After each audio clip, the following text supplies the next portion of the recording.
Bonjour. Donc là, j'étais coupé, j'ai effacé la bande. J'étais à une réunion hier soir.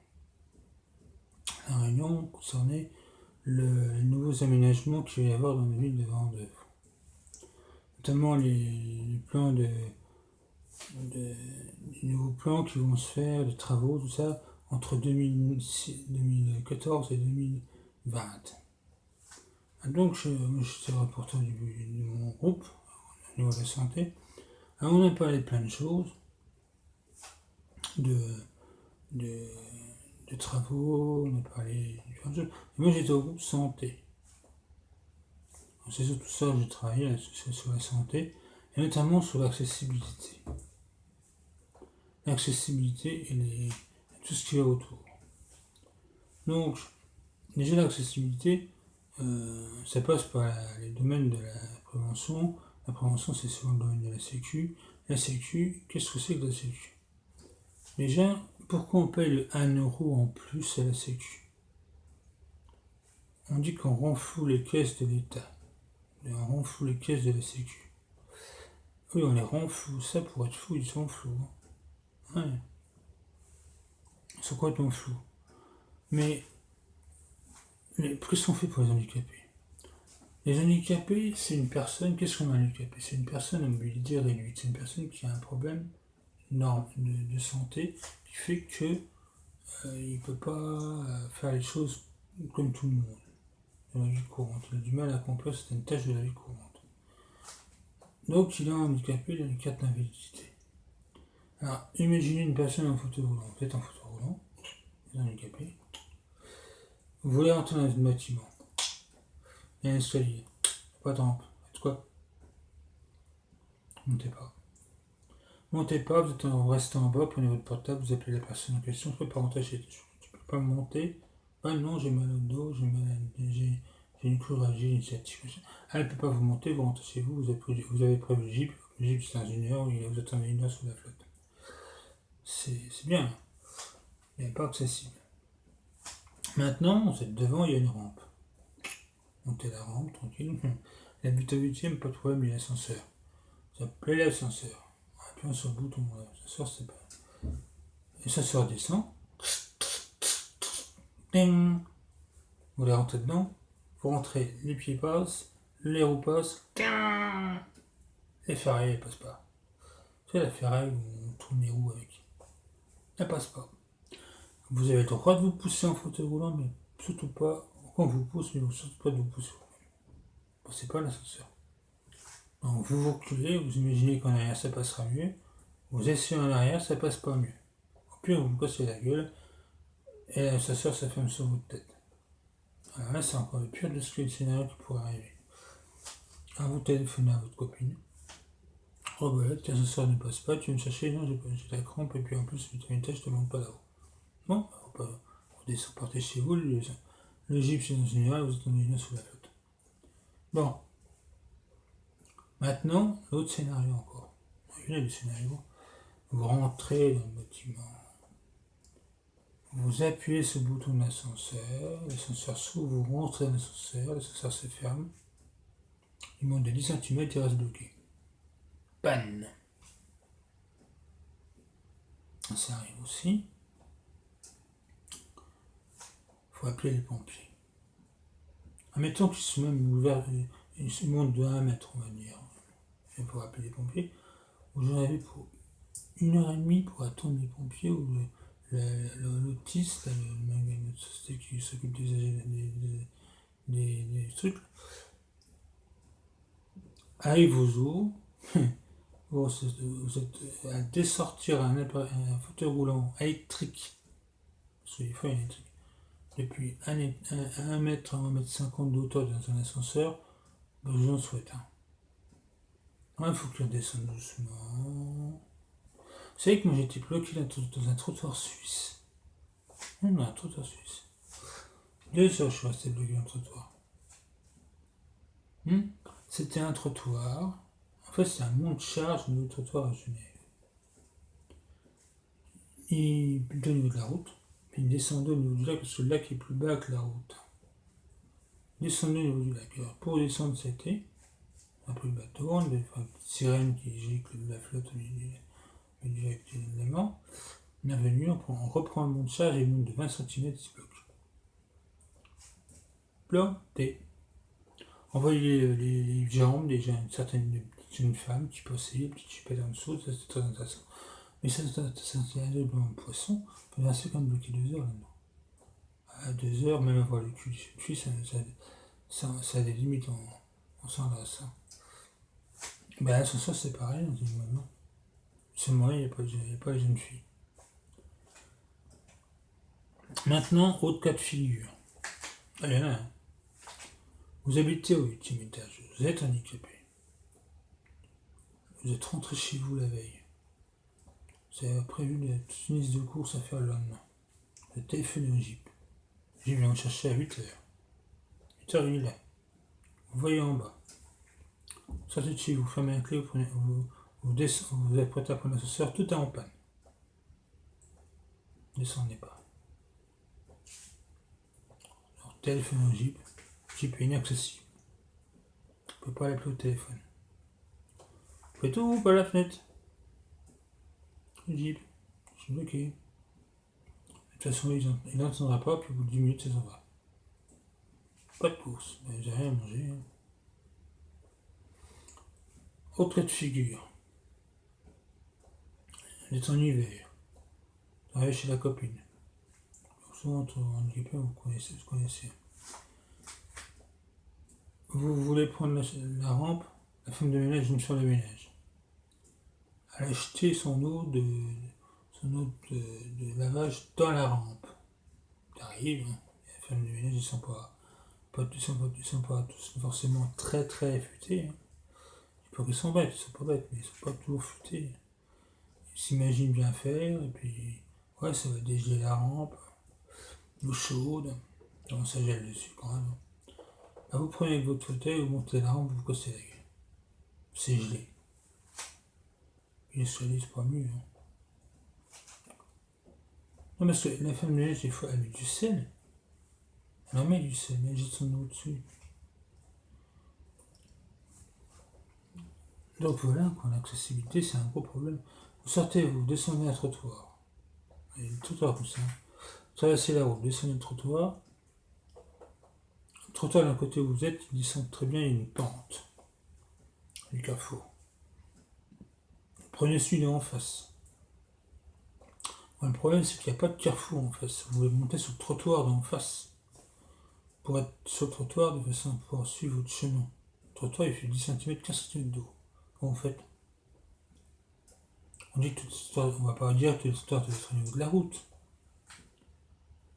Mais quand il y a un passage piéton, ou la moindre des choses, sur une rampe, pour mettre le trottoir à 10 cm, généralement on passe au moins sur le passage piéton à un carrefour, quand il y a une route, il y a un trottoir, une passage piéton en face, un passage piéton à côté. Moi je sais au niveau des écoles, aussi, puis la bataille. Il n'y a pas. Maintenant,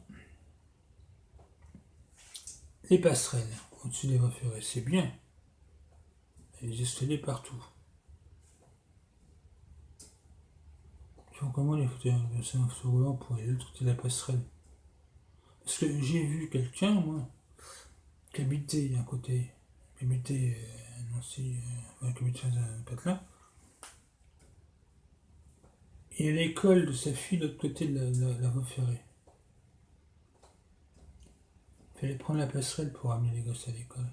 Ou alors il fallait faire 1 km aller, 1 km, 2 km et demi pour emmener les gosses à l'école. Soit elle prend sa bagnole, soit la gosse elle va toute seule à l'école avec la voisine. On peut pas l'emmener parce que la passerelle elle a des escaliers partout. Ben, c'est le même cas de figure qui se présente, ça c'est un exemple type.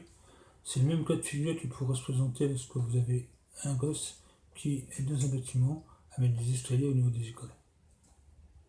Il y en a un. Il y a des bâtiments. Hein. Alors, soit il y a des escaliers, soit une rampe, mais la rampe est infranchissable. Hein. Vous avez un bâtiment Même les voitures, elles passent, mais elles ont du mal à monter la rampe. Hein. Non. Il y a des escaliers pour aller amener les gosses à l'école. Puis il y a une rampe à côté. Mais la rampe, elle fait à 45%. Vous la descendez sans problème à vitesse grand V et pour la remonter, tac, cache. Montez pas. Pareil que les immeubles. Les voitures. Les édifices publics aussi, on dit. On va dire les églises. Les églises aussi, il n'y a pas de rampe. On peut voir la plupart. Pourquoi on ne fait pas des rampes amovibles? Vous savez, le genre de rampe qui stresse, qui se plante dans le mur, qui se plante dans la porte, pour la rabattre quand c'est nécessaire. C'est bien. Ou là, peut-être pas, c'est pas la sacristie, c'est peut-être plus de plein pied, peut-être moins de travaux à faire que de passer par la grande porte. Les mairies, elles sont de plus en plus accessibles, hein, quand même. Je leur rends cette justesse. Elles sont de plus en plus accessibles. Moi, je vais à Vendeuve, on n'a pas de problème avec la mairie. Tout est accessible, pour les bâtiments, pour les étages, c'est pareil, c'est partout. Donc à Vendeuve, il n'y a pas de soucis, mais il y a quand même des soucis au niveau du bâtiment. Hein. Comme je disais. Maintenant, le problème, c'est le voisinage. Il y a beaucoup d'incivilité par rapport aux handicapés. Remarquez, on n'aime pas les personnes qui sont différentes. Déjà, la tolérance zéro, elle n'existe pas. On est intolérant à Vendeuve. On vit en collectivité, il y a quand même plus de 80 nationalités, plus de 200 associations. On est intolérant. Donc, on est raciste avec les races, avec les couleurs, mais raciste aussi avec la différence. Parce que le racisme, ça ne se limite pas à la couleur de la peau, ni à la nationalité. Ça se généralise à la façon de vivre. On vit différemment, on est raciste. On n'est pas pareil, donc on est différent, donc on n'est pas de ce monde-là. Pas le droit d'exister. J'ai des petits jeunes tout à l'heure, que je suis parti à la réunion hier soir, ils me disent salam alaikum. Pas ce qu'on leur répond. Ils savent bien qu'on est en France, on parle français, mais ils ont dit salam alaikum. J'ai cru que c'était un bon mot, je sais pas ce que ça veut dire, j'ai remarqué, j'aurais dit, bon bah, j'ai répondu à tout hasard salam, je sais pas ce que ça veut dire. Apparemment, ils l'ont bien appris. Maintenant, l'accessibilité, ça ne se limite pas qu'à l'accessibilité sur le rez-de-chaussée, c'est bien, habiter au rez-de-chaussée, mais il faut éviter certaines choses. Poubelles. Les poubelles. Déjà, les poubelles sont inaccessibles aussi. Quand on voit les grands trucs qu'ils ont plantés dans la terre, les machines de 3 mètres 50. Ils ont planté 2 tiers dans la terre ou 1 tiers à l'extérieur. Rien que le 1 tiers qui est à l'extérieur, c'est inaccessible pour les handicapés. Ils ne peuvent pas rentrer au détritus dedans. Parce qu'ils sont trop hauts. Puis même quand ils remplacent les bennes, quand ils ont pris feu, parce qu'il y a plein qui prennent feu, plus c'est gros, plus ça flambe. Par d'autres bennes vertes qui sont pas mieux accessibles. Désolé. Les personnes en fauteuil roulant sont encore mises de côté. Donc, il y a beaucoup de choses à voir. Maintenant, l'entrée des parcs. Ah, ils ont fait de belles choses pour éviter les scooters de rentrer. Il y en a quand même qui rentrent, mais bon. Moins qu'avant. Mais les personnes qui ont des scooters, des trucs, qui sont handicapés, qui ont des espèces de vélomoteurs, là, et des trucs pour se véhiculer, pour aller plus loin, pour de façon à avoir plus d'autonomie. Eux, ils ont le droit d'aller pas parce qu'ils ont des magasins avec. Ils n'y passent pas non plus. Donc, pour eux, on les pénalise à cause des jeunes qui font le con dans les magasins, dans les parcs publics avec le scooter. Donc, les jeunes, ils font des imbéciles dans la rue avec le scooter qui fait la roue arrière, puis qui se fracassent le crâne en tombant. Ça, c'est leur problème. Il n'est qu'empêché de par leur comportement des personnes handicapées de pouvoir rentrer, profiter des parcs publics, ça c'est un autre problème. Maintenant, voyons voir un autre truc aussi. Les incivismes au niveau des détritus par les fenêtres.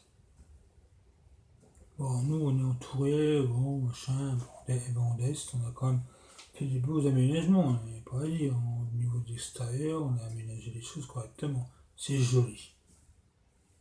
Il y a toujours autant d'incivisme par les fenêtres. On les prend moins sur la tête parce que les bâtiments sont moins à passer au niveau des fenêtres. Mais on retrouve quand même des canettes, des mégots, et des tas de choses qui passent sur la fenêtre, y compris des préservatifs. C'est dégueulasse. C'est dégueulasse. Pour les gosses. Ça c'est couvert, oui, mais la couverture, faut pas qu'elle passe sur la fenêtre. La femme de ménage qui se tape tout ça à nettoyer une fois par semaine. Elle n'a même pas de casque, la pauvre. Maintenant, il y a autre chose. Transport en commun. Transport en commun, ils s'arrêtent à.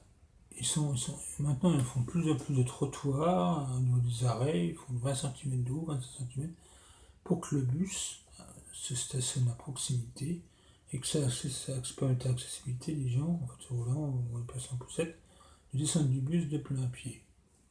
Oui. Quand ils s'arrêtent à hauteur du trottoir, à un niveau du trottoir. Pas quand ils s'arrêtent à 25 cm ou 30 cm du trottoir, ce qui est souvent le cas. Parce que là, on se casse la gueule. Les roues se prennent entre les deux, puis on reste bloqué. Le chauffeur ne fait pas attention, on se ça tombe. On va voir ça, hein. On va voir ça. Alors, éducation des chauffeurs. Alors, apprendre à conduire. Ils savent très bien conduire. Ils conduisent comme leur bus comme des bolides. Nous, à l'arrière, on est secoués comme des pommes de terre. Ils savent très bien conduire. C'est plus en plus souvent le cas. Je signale que c'est plus en plus souvent le cas. Moi, j'avais un père qui était chauffeur, jamais il était secoué avec lui. Il conduisait normalement. Pourtant, c'est des vieux bus avec des vieux amortisseurs, des chaussons. Jamais été secoué comme maintenant. Maintenant, ils prennent les virages. L'arrière du bus, ils chassent pas. Hein. Oh, faut qu'ils arrêtent. Ils se morflent le trottoir quand ils tournent, avec un bus normal. Alors qu'est-ce que c'est un bus articulé? Pas intérêt sur le trottoir quand il y a un bus qui passe, on se fait écraser. Non mais non. Quoi donc encore? Non, non. C'est pas normal. Alors maintenant qu'on me dise pas qu'il n'y a pas des choses à faire, des éducations à faire. Hein? Dans les immeubles, dans les résidences, tu as les syndics. Les syndics qui regroupent les alliances de chacun, ils font monter les choses au niveau des propriétaires ou des trucs comme ça, et ils font les choses. Dans les immeubles, il n'y a pas ça. Pourquoi pas en créer des syndics?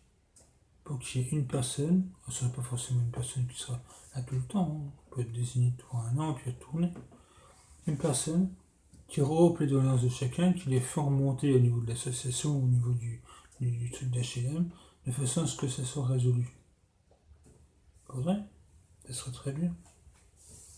Moi, je serais volontaire. Hein. Connaissant qu'on ne pas me mettre toutes les 5 minutes. On met ça à la boîte de lettres, on met ça sur ma boîte mail, puis je m'en occupe, mais qu'on ne vienne pas toquer toutes les 5 minutes dans la porte. Bon, je n'irai pas plus ouvrir. Hein. Faut pas non plus être agaçant. Maintenant, le problème aussi, c'est le problème des nuisances sonores. Qu'est-ce qui en devient des nuisances sonores? Quand on est tranquille le soir, 11h du soir, on a sa fenêtre ouverte en été, il fait chaud. On va dormir. Parce que nous, petit vieux, on se couche à 11h. Pas comme l'hygiène. Puisqu'on a à 11h30 quelqu'un qui vient stationner sur la place pour handicapés, avec sa radio à fond, sa machine, vous savez, les machins, toutes les sortes, hein, les américains, arabes, français, il y a du français, il y a du rock dans toutes les langues, de toute façon. Le vacuum, ça existe dans toutes les langues. C'est gênant. Ou alors le gars qui se pétait sa mobilette pendant une demi-heure, puis qu'il la calme, et qu'il la redémarre au bout de 5 minutes. Quand il a fini, on est sans soupir, et 5 minutes après, ça redémarre. C'est agaçant. C'est même pas croyable. Faut rien remédier. Donc voilà quoi. Ah, il y a aussi ça. J'avais oublié. Les explosions. Alors, il y a les bagnoles qui explosent. Ça prend feu. Puis il y a les gros pétards. De plus en plus gros, de plus en plus dangereux. Je ne regarderais pas si un jeune arriverait à s'arracherait la main avec. Ça serait dommage pour lui. Et ça peut arriver un jour. À te confier ça à des mômes, on va finir par avoir des accidents. C'est inadmissible. Il y a des périodes de l'année où on peut faire péter des choses. Je parle pas des bagnoles. Le 14 juillet et le Nouvel An. Pas bas, on s'arrête là. Ouais, je rigole. Ça me fait pas rigoler, mais je rigole quand même. Quand je vois un jeune en train de rouler à 100 à l'heure sur une route limitée à 50 et qu'il se prend le dos d'âne. Il te fait une voltige malheureux qu'il se prend sur les amortisseurs, il perd son échappement et repart en faisant un bruit pas possible. Ah, ça emmène tout le monde, mais lui, il a pris une sacrée coup dans la colonne et puis une sacrée chasine sur la voiture. La voiture, c'est tout juste si le moteur n'est pas tombé. Il ne démarre pas avec, hein. Il fait trop de bruit après, il est obligé de mettre au garage. Il faudra en mettre plus. Dommage, il faudra en mettre plus. Maintenant, le transport. Moi, je vois les transports. Quand on prend le 2, bon, le 2, il a été 5 minutes, le 1, il a été 5 minutes, le 3, il a été 5 minutes, le 5, 4. On s'arrête au 4 parce que c'est des lignes qui sont destinées à devenir des trams. Ou des trams, des Stanway.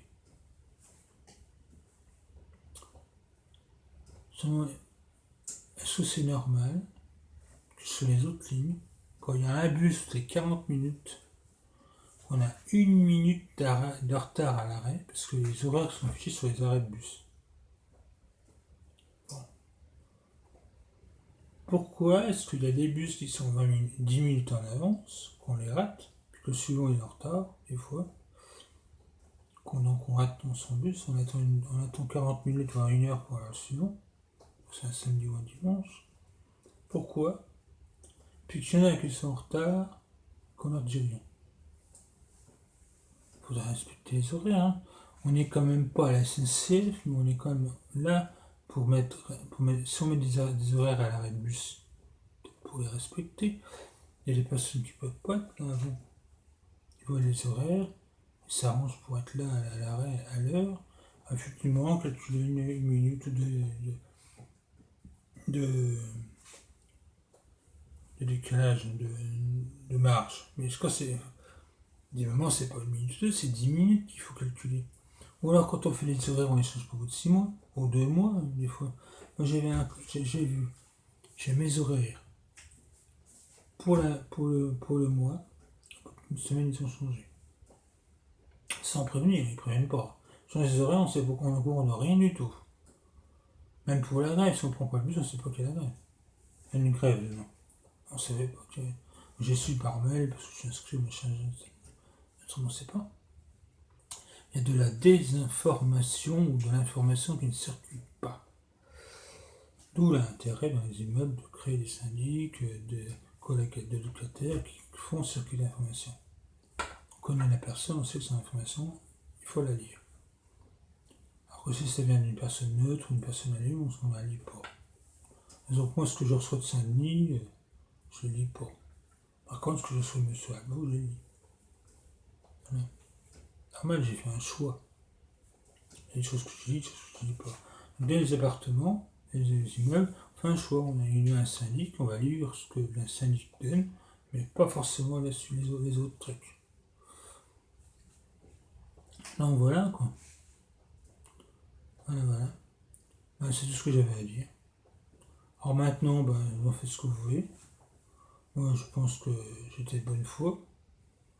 Et puis, si vous avez des questions à me poser, m'appelez-moi. C'est au téléphone, mettez-moi un message. Hein, c'est le Pignac 54, L-E-P-I-N-I-S-E, S-S-E-N-I-E-C, 54.live.fr. Je redis. Le L-E-P-I-N-I-E-C 54 live.fr. Voilà. Vous m'envoyez un message là-dessus. Je vous contacte et je vous donnerai mes trucs. C'est les choses qui vont pas. Voilà. Allez, bonne journée.